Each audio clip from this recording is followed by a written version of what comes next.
Bad. Lost 400 billion in assets today. Now that money can come right back in tomorrow, so it's not like saying like a fund lost 400 billion in assets, but can we just pause for a second and think about that number? That is the market cap loss of Microsoft in one day. It's pretty remarkable, Yeah. right? $400 billion gone in a single day. That's not a typo. Microsoft just had one of the most brutal single-day market cap wipeouts in stock market history, and while everyone was calling it a loser in the artificial intelligence race, Tom Lee was saying something completely different, because he's seen this story before, and last time it played out, the people who listened made a fortune. Let's put that number into perspective for a second. $400 billion erased from Microsoft's market value in one trading session, not over a week, not over a month, one day. Tom Lee broke it down the way only he can. I think it's $1,000 per American citizen, right? It must be, right?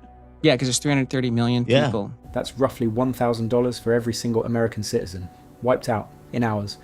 Now, if you just heard that and felt a knot in your stomach, that reaction is exactly what Wall Street was counting on. Because fear sells. And right now, the narrative being pushed is that Microsoft is falling behind in the artificial intelligence race, that newer, faster competitors are eating its lunch, that the company that once dominated the tech world is now an afterthought. But here's the thing, Tom Lee has heard that story before, and he knows exactly how it ends. Think back to the late 1990s. Microsoft was considered unstoppable, until suddenly it wasn't. Regulators came after it, competitors circled, the narrative flipped overnight. People called it a dinosaur, a slow, bloated software company with no future in a fast-moving internet world. And then something happened that almost nobody predicted. It came roaring back, not just a little. It became one of the most valuable companies on the planet. So when Tom Lee looks at today's sell-off and hears people calling Microsoft a loser in the artificial intelligence race, he doesn't panic. He gets curious, because in his experience, the moments when everyone agrees a great company is finished are usually the moments right before it surprises everyone. AI can redo Excel and Teams and a lot of the products. I think maybe it just shows you people are still trying to figure out how AI is progressing, because now they're just deciding that Microsoft's a loser in the AI race somehow. Artificial intelligence can redo Excel, Teams, and a lot of the core products Microsoft already owns. That's not a weakness. That's an enormous opportunity sitting right inside the company's existing business. The market just hasn't priced it in yet. But Tom Lee isn't just talking about Microsoft in isolation. He's looking at the entire picture for 2026, and what he's telling his clients is both reassuring and a serious warning at the same time. I think it's a lot like 2025.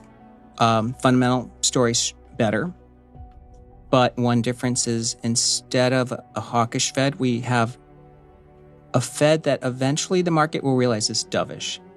His base case is that 2026 looks a lot like 2025, but with one critical difference. The Federal Reserve is shifting, and once the market fully realizes that the new Fed leadership is no longer inclined to raise interest rates, that becomes a meaningful tailwind. Lower rate pressure means cheaper borrowing. It means growth stocks can breathe again. It means the kind of environment where beaten down names like Microsoft, tend to recover fast.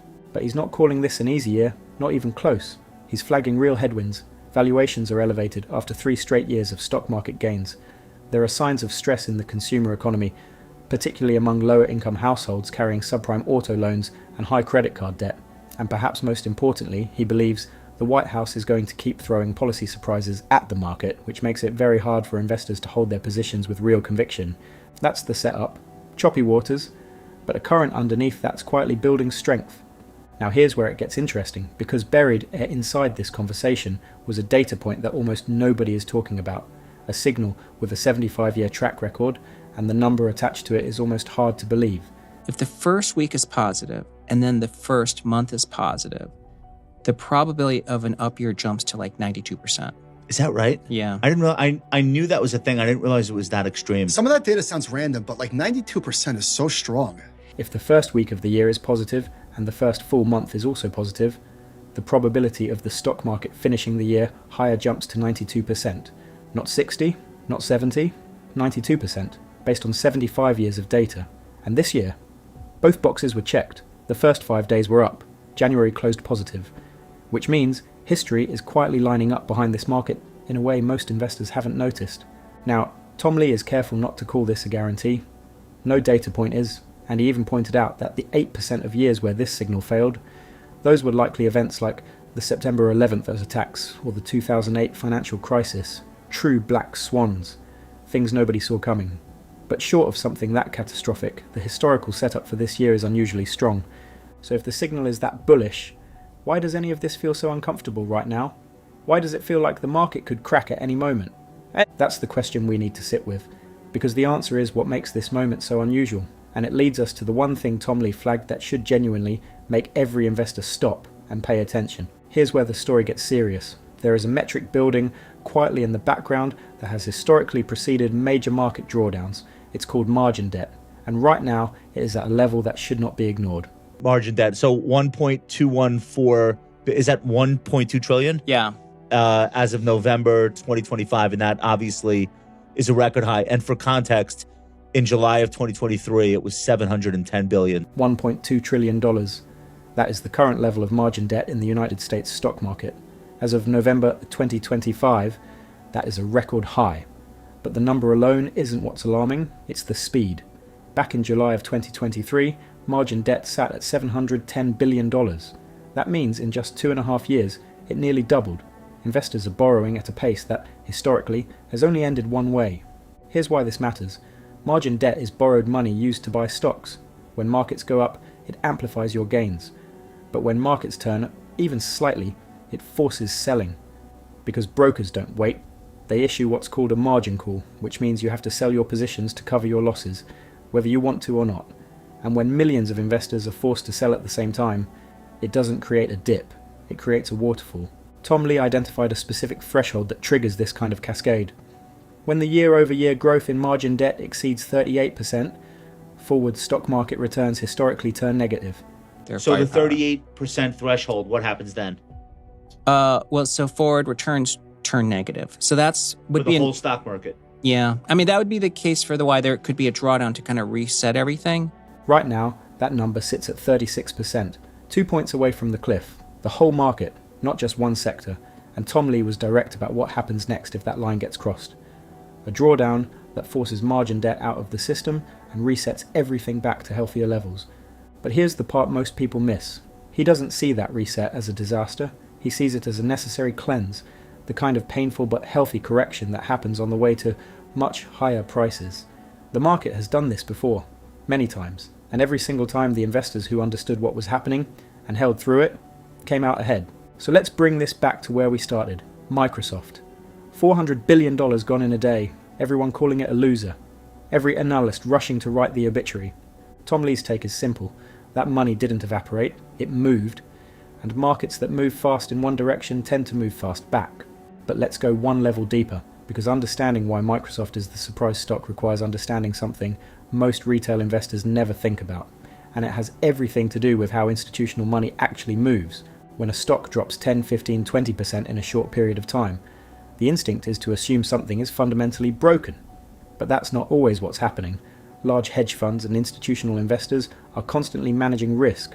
When one position drops sharply, their risk models automatically force them to rebalance. They sell, not because they've lost confidence in the company, but because the numbers tell them to.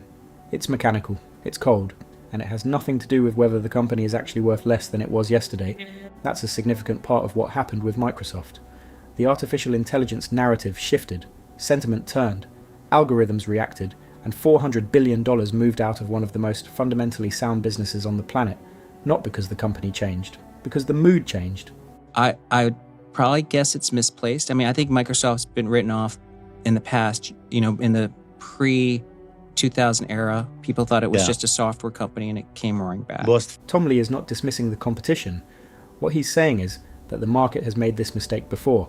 It looked at a dominant, deeply embedded technology company and decided the next wave would leave it behind, and it was wrong. Spectacularly wrong. The people who sold Microsoft in 2012 because they thought it was irrelevant in a mobile world missed one of the greatest stock recoveries in modern market history. Now zoom out and look at the macro picture for 2026. The Federal Reserve is shifting from an enemy of the market to a quiet ally. Rate hikes are off the table, and history is very clear about what happens when the Fed pivots from tightening to easing. Growth assets, technology companies especially, tend to lead the recovery, hard. Add the 92% up-year signal on top of that, and what you have is a market that feels dangerous on the surface, but is quietly building a foundation for another leg higher. The margin debt warning is real. A drawdown could still happen, but if and when it does, the stocks that come out strongest will be the ones with the deepest moats, the most resilient earnings, and the most embedded positions in the technology trends defining the next decade. Microsoft checks every single one of those boxes. That's what Tom Lee sees that nobody else does right now. Not just a beaten down stock, a coiled spring